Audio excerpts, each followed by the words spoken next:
konsolidasi antar kementerian lembaga sehingga terkonsolidasi betul-betul di lingkupnya masing-masing. Oh ya, kita lagi minta vaksin lagi, ditunggu ya, ditunggu kirimannya ya.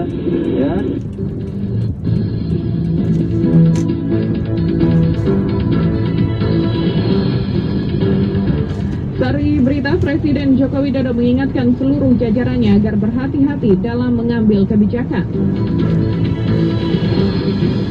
Dinas Kesehatan Kota Solo kembali mendapatkan pasokan vaksin COVID-19. Pemulangan jenazah Novita Kurnia Putri masih menunggu dokumen kematian. Inilah warta berita selengkapnya Kamis 13 Oktober 2022 bersama saya, Sylvian Sori.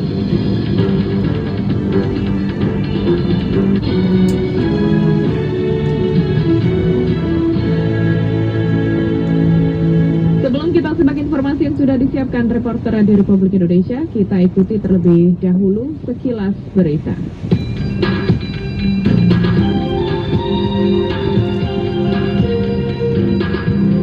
Menteri Keuangan dan Menteri Pertanian negara anggota G20 siap untuk memitigasi resiko atas kerawanan pangan. Mulai 12 Oktober 2022 kemarin, Direktorat Jenderal Imigrasi Kementerian Hukum dan Hak Asasi Manusia Kemkumham menerbitkan paspor dengan masa berlaku selama 10 tahun.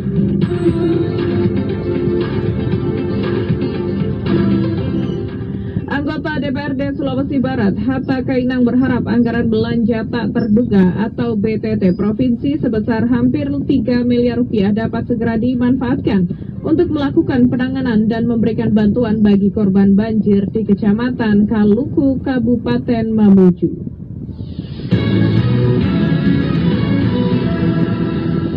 Presiden Republik Indonesia Joko Widodo mengingatkan seluruh jajarannya agar berhati-hati dalam mengambil kebijakan, khususnya yang mempengaruhi perekonomian nasional di tengah situasi global yang makin sulit. Saat memimpin sidang Kabinet Paripurna di Istana Negara, Jakarta kemarin, Presiden juga menginstruksikan jajarannya untuk menyiapkan antisipasi bila situasi global makin buruk dan berdampak pada perekonomian nasional. Saya minta pada para Menko sekali lagi untuk memperkuat konsolidasi antar kementerian lembaga sehingga terkonsolidasi betul-betul di lingkupnya masing-masing, baik untuk urusan perlambatan ekonomi dunia, urusan krisis pangan, urusan krisis energi, urusan krisis keuangan, dan nanti beberapa menteri dan Menko akan saya ajak untuk berbicara yang berkaitan dengan stres sampai seberapa jauh kekuatan kita kalau badainya itu datang, baik yang berkaitan dengan currency, dengan kurs, yang berkaitan dengan inflasi, yang berkaitan dengan growth, yang berkaitan dengan pangan kita, energi kita, semuanya harus kita tes betul. Sampai plan A, plan B, plan C, plan D, semuanya harus ada semuanya. Plan E semuanya. Yang paling buruk, yang terburuk, semuanya harus kita hitung semuanya. Sehingga sekali lagi situasi semakin memburuk dan antisipasi dampak di domestik ini harus betul-betul disiapkan. Dikutip reporter Pro 3 Radio Republik Indonesia, Tegar Hadi, Presiden juga meminta jajaran birokrasi untuk fokus melaksanakan tugas sesuai bidang masing-masing. Karena Presiden berharap jajarannya bisa lebih baik dalam mengimplementasikan program kegiatan yang memberi manfaat. Selain itu, Kepala Negara juga meminta jajarannya mengantisipasi dan mengalkulasi potensi bencana alam yang diakibatkan cuaca ekstrim di tanah air. Presiden tidak mau jika Indonesia tidak memiliki persiapan untuk memitigasi bencana akibat cuaca ekstrim yang telah melanda sejumlah negara.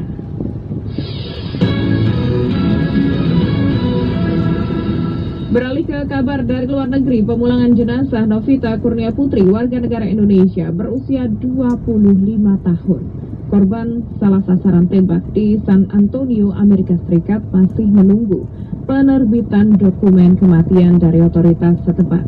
Menurut Direktur Perlindungan WNI dan BHI Kementerian Luar Negeri Republik Indonesia, Yuda Nugraha, seperti kami kutip dari kantor berita Antara, komunikasi untuk mempercepat penerbitan dokumen kematian telah dilakukan Konsulat Jenderal Republik Indonesia KJRI di Houston bersama dengan kantor misi luar negeri Houston dan sekretari Austin di Austin, Texas. Dengan adanya upaya tersebut, Judah berharap pemulangan dapat dilakukan pada bulan Oktober nanti.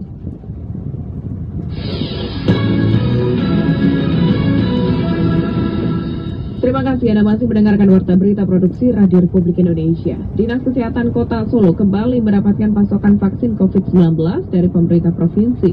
Setelah beberapa hari terakhir sempat kehabisan persediaan untuk melayani kembali vaksinasi, Dinkes mulai membuka sentra vaksinasi di beberapa tempat. Laporan Mulato Isaan akan kami hadirkan untuk Anda. Ya makanya kalau ada kesempatan jangan teh arep butuh. Selama beberapa waktu terakhir pasokan vaksin COVID-19 di Kota Solo menipis hingga habis. Bahkan pada akhir pekan lalu saat pasokan datang habis dalam sehari.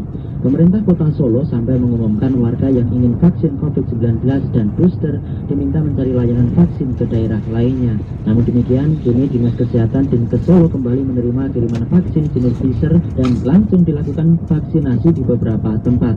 Kadinkes Solo Dr. Siti Wahyuningsih menyampaikan memang pekan lalu sampai kehabisan stok vaksin. Kiriman yang datang pun jumlahnya terbatas dari jenis vaksin baru yaitu Covovax. Karena minimnya jumlah vaksin, ini pihaknya berupaya untuk meminta kembali tambahan vaksin ke Dinas Kesehatan Provinsi Jawa Tengah. Meskipun saat ini Dinas Kesehatan Provinsi juga masih belum mengetahui kapan stok vaksin akan ada kembali.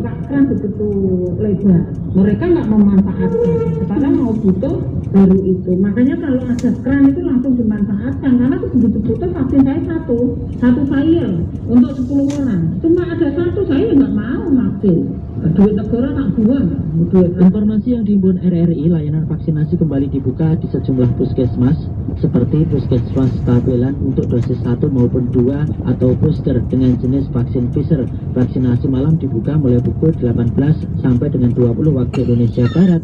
Kemudian Kamis 13 Oktober vaksinasi COVID-19 dibuka pagi hari mulai pukul 8 sampai 11 siang di puskesmas Banyuanyar dengan jenis vaksin Pfizer. Kemudian Sabtu 15 Oktober Puskesmas Pembantu Wangkung Kecamatan Lawean juga membuka sentra vaksinasi mulai pukul 8 sampai 11 waktu Indonesia Barat dengan jenis vaksin Pfizer.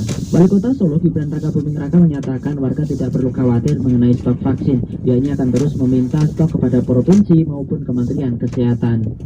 Oh ya, kita lagi minta vaksin lagi, ditunggu kirimannya ya.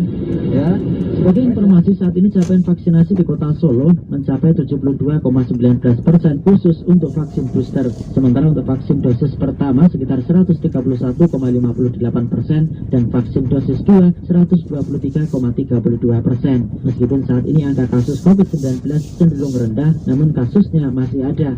Untuk itu, Pemkot Solo meminta masyarakat agar tetap mengoptimalkan protokol kesehatan. Dari Surakarta, Mulato Isaan melaporkan. Pendengar juru bicara Satgas Penanggulangan COVID-19, Wiku Adhisa Smito menyebut Indonesia tengah memulai transisi dari pandemi COVID-19 menuju fase endemi. Pernyataan itu didukung Menteri Kesehatan Budi Gunadi Sadikin yang menyatakan bahwa antibodi masyarakat Indonesia naik 92% menghadapi COVID-19, sehingga menandakan Indonesia siap untuk masuk menuju tahap endemi.